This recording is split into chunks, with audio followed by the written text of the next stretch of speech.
باقی علماء کرام کے حوالے سے بھی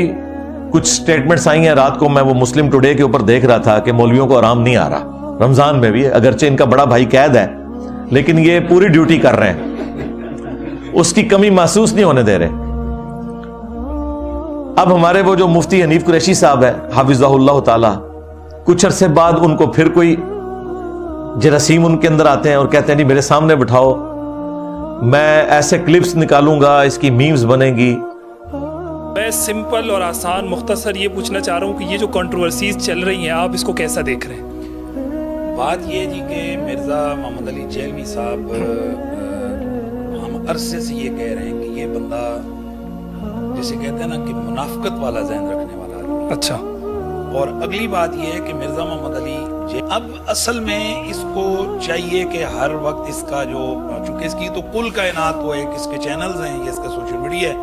تو اس کے لیے اس کو کچھ کنٹروورسیز چاہیے. اگر وہ نہیں ہوں گی تو اس کا تو سودا نہیں بکے گا. تو وہ کبھی کس کو کاٹتا ہے کبھی کس کو کاٹتا ہے. یہ صحابہ سے شروع ہوا تھا, اہل بیت پایا تھا, اہل بیت سے آگے اولیاء پہ گیا تھا, اولیاء سے آگے اب یہ پی ٹی آئی والوں کے پیر و مرشد,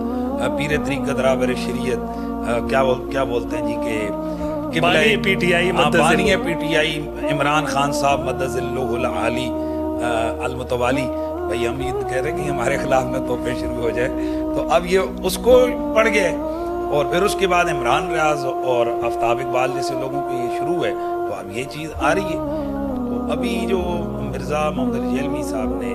عمران ریاض کے حوالے سے یہ چیزیں کی ہیں, تو میں سمجھتا ہوں یہ بھی ہے کہ اس بندے کی ایک منافقانہ وہ انداز ہے. تو اس حوالے سے میں یہ سمجھتا ہوں کہ عمران ریاض کا موقف درست ہے. اس نے اپنی ویڈیو میں آپ کو بھی 2-3 مرتبہ مخاطب کیا عمران ریاض. جی دیکھیں, عمران ریاض صاحب نے تو یہ بنیادی طور پر اس کو کہا ہے کہ بھائی ہم عالم نہیں ہیں, ٹھیک ہے, ہم تو ایک سیاسی لوگ ٹھہرے, تو مناظرے کی بات کرتے ہیں. تو جو لوگ تیرے دروازے پہ گئے, میں گیا, طارق مسعود صاحب گئے اور ایک اور 2 علماء گئے, تو بھائی تو وہاں سامنے نہیں آیا, تو نے ہلے بانے کر کے وہاں سے جان چھڑائی. اور ہم تو اب بھی کہہ رہے ہیں کہ یہ مرزا صاحب ہمیں بھاگتے ہیں, ہم پیار سے بیٹھ کے ان کے ساتھ جناب گفتگو کریں گے اور دنیا دیکھ لے گی کہ جناب والا یہ حق کیا ہے اور باطل کیا ہے. تو عمران ریاض نے یہی کہا ہے کہ بھئی اگر تو ادھر علماء نے تجھے بلایا, تو ان کے سامنے گیا نہیں ہے, اور اب تو ہمارے حوالے سے جناب تو جھوٹ بول رہا ہے. تو اصل بات یہ ہے کہ مرزا جیلوی کے آپ چیزیں ہمارے پاس کیوں نہیں سامنے یہ جو آپ نے مفتی صاحب کہا منافقانہ رویے انجینئر مرزا کے, یہ کس طور پر آپ نے کہا, کس وجہ سے یہ منافقانہ کا لفظ؟ منافق کی نشانی یہ ہوتی ہے وہ چڑھتے سورج کا پجاری ہوتا ہے. اچھا, ٹھیک ہے, وہ مفادات کو دیکھتے ہوئے, جیسے یہود کا مفادات دیکھا تو ان کے گیت گانے لگے, مشرکین مکہ کا دیکھا تو ادھر یہود جو منافقین مدینہ کی بات کر رہا ہوں, اور جب دیکھا مسلمان قوت میں تو ان کے ساتھ ہو گئے. سیم آپ مجھے اس پہ کیا میں کہوں, ساری وہ کراچی کے مفتی صاحب سے آج تک بورا نہیں کھلا اور یہ آج تک اپنا وہ علم کا خزانہ بہا نہیں سکے, اور کہتے ہیں وہ کہتا ہے ویڈیو میں جواب دو, تو میں ویڈیو میں جواب نہیں دوں گا, سامنے بیٹھ کے جواب دوں گا. اب اس سے آپ کو اندازہ ہو جائے گا کہ یہ صرف شرارت والی بات ہے. اور اپنا حال اس کا یہ ہے کہ سوائے پنڈی کی چند مسجدوں کے جو 10 سے بھی کم ہے, کسی مسجد میں یہ عزت کے ساتھ نماز بھی نہیں پڑھ سکتا, کیونکہ دوسری طرف دعوت اسلامی نے اس کو رافضی ڈکلیئر کر دیا ہے, جلالی پارٹی نے رافضی ڈکلیئر کر دیا ہے. آلموسٹ بریلوی سے یہ لوگ فارغ ہو چکے ہیں, اور اپنے آپ کو کہتا ہے میں نمائندہ ہوں بریلویوں کا. ہمارے جیلم شہر میں بھی آیا تھا تو پریس کلب میں جا کے اس نے وہ جھوٹ بولا تھا. جی ہاں, کسی مسجد میں اس کو اجازت نہیں ملی, حالانکہ جیلم میں اس وقت بھی تقریباً 50 مساجد ہیں بریلویوں کی, ایک مسجد میں بھی اسے جگہ نہیں ملی کہ وہاں جا کے وہ کوئی خطاب کرے. اپنا حال اس کا ہے, اور یہ کہتا ہے میں بریلویت کا نمائندہ بن کے ہوں, جبکہ جیلم کی ایک مسجد بھی اسے پناہ دینے کے لیے تیار نہیں ہے. تو میں نے کہا تھا کہ بھائی اپنے بڑے سے ویڈیو بنواؤ, اور یہ بھی تمہاری خواہش کے اوپر. آج تک ہماری یہ ڈیمانڈ جو ایک آرگنائز طریقہ ہے, پچھلے دنوں جو باسط ندیم صاحب نے مجھ سے آن لائن انٹرویو کیا ہے, انہوں نے کہا یہ بڑی سائنٹیفک بات آپ کرتے ہیں کہ یہ تو لاکھوں میں ہے, آپ کس کس کے ساتھ بیٹھیں گے, ایک ذلیل ہوگا تو دوسرا کہے گا انہوں تو پتہ ہی کچھ نہیں کسی گل دا. تو یہ آپ کی ڈیمانڈ بالکل درست ہے, تو یہ ڈیمانڈ پوری کیوں نہیں کرتے؟ میں نے کہا یہ تو ان سے پوچھیں, اور پوری اس لیے نہیں کرتے کہ ان کے بڑوں کو پتا ہے کہ ٹھیک کر رہا ہے. کسی بڑے نے آج تک میرے بارے میں کوئی سٹیٹمنٹ دی ہے کہ میں گمراہ ہوں, اسلام سے خارج ہوں؟ مفتی منیف صاحب کی کوئی سٹیٹمنٹ؟ انہوں نے تو الٹا مجھے انڈورس کر دیا. انہوں نے کہا کہ ہم تو اپنے پلیٹ فارم سے اپنی دعوت پیش کرتے رہتے ہیں، کرتے رہے ہیں، کرتے رہیں گے، وہ اپنا کام کرے، کو ایگزسٹ کریں۔ مفتی تقی عثمانی صاحب کی کوئی سٹیٹمنٹ نہیں آئی، ساجد میر صاحب کی، الٹا ساجد میر صاحب نے وہ گلے پھاڑنے والے جو دو بھائی ہیں ان کو اپنی جماعت سے نکال دیا کہ تمہاری وجہ سے میری سفید داڑھی جو ہے وہ کھینچتا ہے وہ، علمی طور پہ ظاہر ہے میں تو ان کی بڑی رسپیکٹ کرتا ہوں، بڑے اوپن مائنڈ بندے ہیں ساجد میر صاحب، لانگسٹ سرونگ سینیٹر ان پاکستان، 35 سال ہو چکے ہیں ان کو سینیٹر ہیں وہ، تو بڑے کھلے دل کے وہ مالک ہیں۔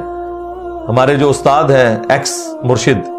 پروفیسر احمد رفیق اختر صاحب، وہ ان کے بڑے قریبی دوست ہیں، ان کے پروگراموں میں جب ہم جایا کرتے تھے تو وہ سٹیج کے اوپر ہوتے تھے، اینڈ پہ دعا بھی وہی کرواتے تھے، حالانکہ وہ صوفی ہیں اور یہ اہل حدیث ہیں، اور کئی سوالات کے جوابات بھی وہ دیتے تھے وہاں پہ۔ تو دیکھ لیں ہم پہلے دن سے ایک بات پہ قائم ہے کہ ویڈیو بنواؤ اپنے بڑے سے، وہ کسی کھمبے کو یہاں بیچ دے،